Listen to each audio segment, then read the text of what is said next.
Welcome back to The Explainer. Today we're jumping right into the future of radio frequency interference.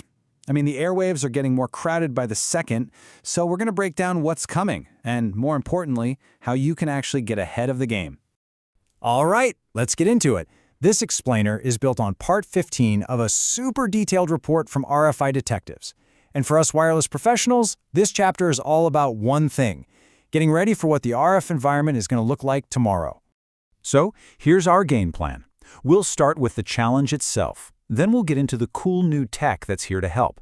After that, we'll talk strategy and planning, and we'll wrap up with the crucial topic of securing this increasingly crowded spectrum. Okay, let's kick things off with the core problem. I'm talking about the challenge every single one of us is facing out in the field. The radio spectrum, the very air we work with, is just getting unbelievably packed. So this is the big question, right?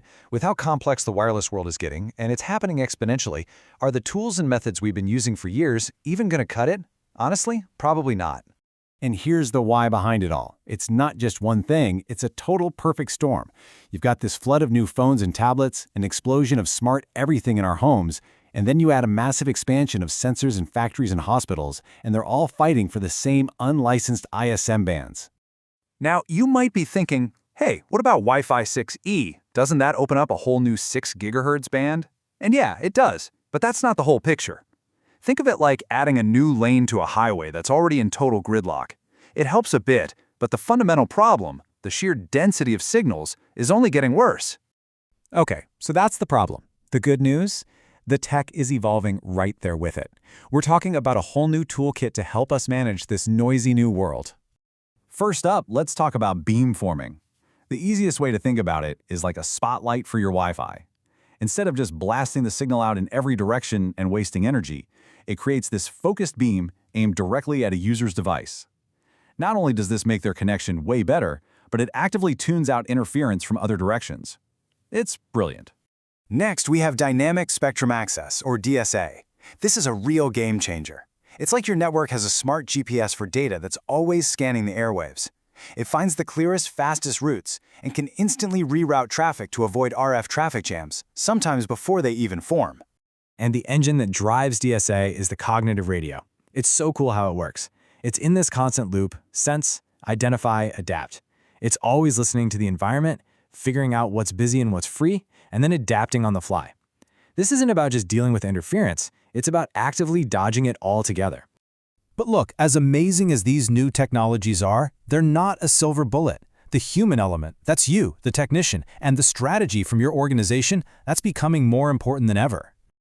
This chart just nails the mindset shift we all need to make. For years, we've been wireless firefighters, right? We rush in when someone complains. The future is about being a wireless architect.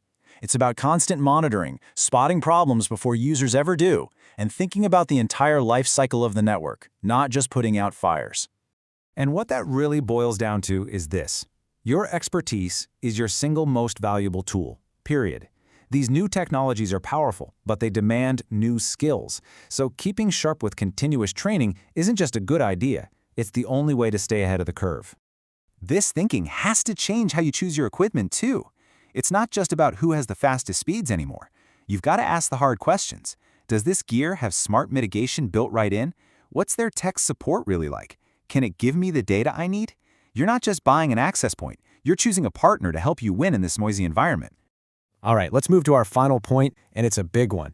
So far, we've basically been talking about interference as an accident, but in this incredibly dense wireless world, we have to start thinking about a different kind of threat. What happens when the interference is on purpose? It is absolutely vital to get the difference here.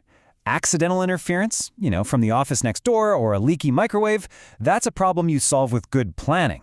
But malicious interference, a deliberate jamming attack or someone spoofing your network, that's a whole different animal. That's a security problem, not a troubleshooting one. And that security problem requires a security toolkit.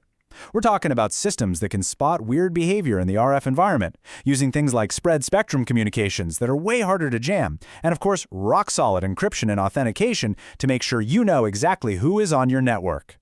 And really, that's what this all comes down to. This is the main takeaway today. The future of managing RFI isn't about reacting anymore. It's all about anticipating, planning, and building a truly resilient network from the ground up. So, as we wrap up, I'll leave you with this to think about for your own work. What's the biggest threat on the horizon for your network's health? Is it just congestion, or is it a security risk? Because thinking about it now and planning for it, well, that's the best mitigation strategy there is. Thanks for tuning in.